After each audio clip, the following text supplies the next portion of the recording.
In what ways does your media product use, develop or challenge forms and conventions of real media products? Technology makes a huge difference when producing a professional magazine. As I've chosen to do my magazine based on a real pop magazine, I've ensured I include central images which fit the conventions used in real pop magazine. I ensured I made real research on the pop genre by annotating different styles which can be used on all pages, such as front cover, contents page and double page spread. By using my sketchbooks for initial research before I created my magazine really helped me choose which genre would be good for me to look into further and create a very professional version of my own. My magazine compared to real pop magazines is bound to be a completely different standard. This essentially is because the real magazines have a lot of time and money behind them in order to produce a real quality standard magazine.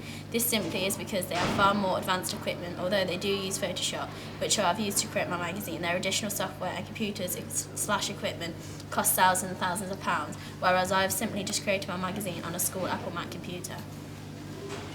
How does your media product represent particular social groups? My magazine represents particular social groups by stereotyping girls. I've used colours which are targeted at girls especially, such as pink, purple and white, and used images which are targeted at girls, such as the iPod, and included on my front cover bleed lines which give chances to see most glamorous dresses of the Oscars 2010 and hottest fashion of 2010 inside, which suggests almost straight away to the potential reader that this magazine is specifically targeted at girls interested in fashion and essentially pop music. By featuring fashion, I am straight away using the conventions used by many other existing stereotypical girly pop magazines.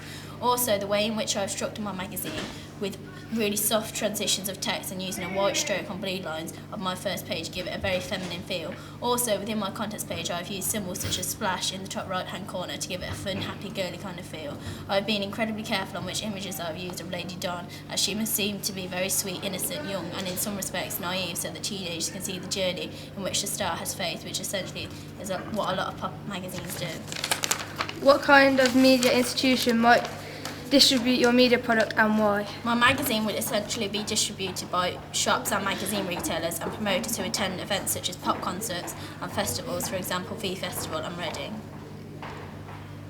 Who would be the audience for your media product? The audience for my magazine would most certainly be teenage girls aged 14 to 19, as I've used conventions such as colours, central images, etc., which should attract this target audience. As I've explained previously, by using key conventions of a typical pop magazine such as central image, direct mode of address and many more, I've been able to construct my magazine based on research I did previously. I use strokes and different lettering to attract my audience more clearly.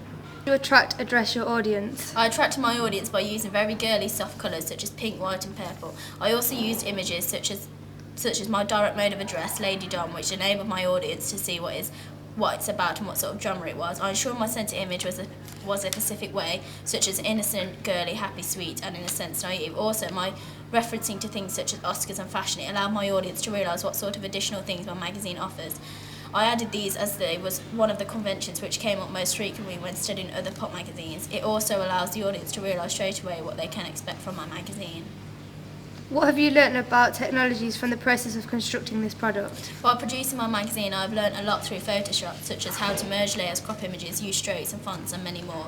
It really gave me a great insight into the media industry and a snapshot at how they create professional documents such as magazines, and has really gave me a sense of achievement being able to produce something so wonderful. Also, it has made me think about furthering myself with media and magazine production, and it has essentially made me look into a career within this field of work. Looking back at your preliminary task, what do you feel you have learned in progression from it to the full product? Looking back to my preliminary task of making a sixth form magazine, and have learnt so much since all I could simply do was create my own image and load it onto Photoshop and simply create layers. This tells me alone that I have learnt and progressed so much over the last few months, and incredibly proud of myself for doing so.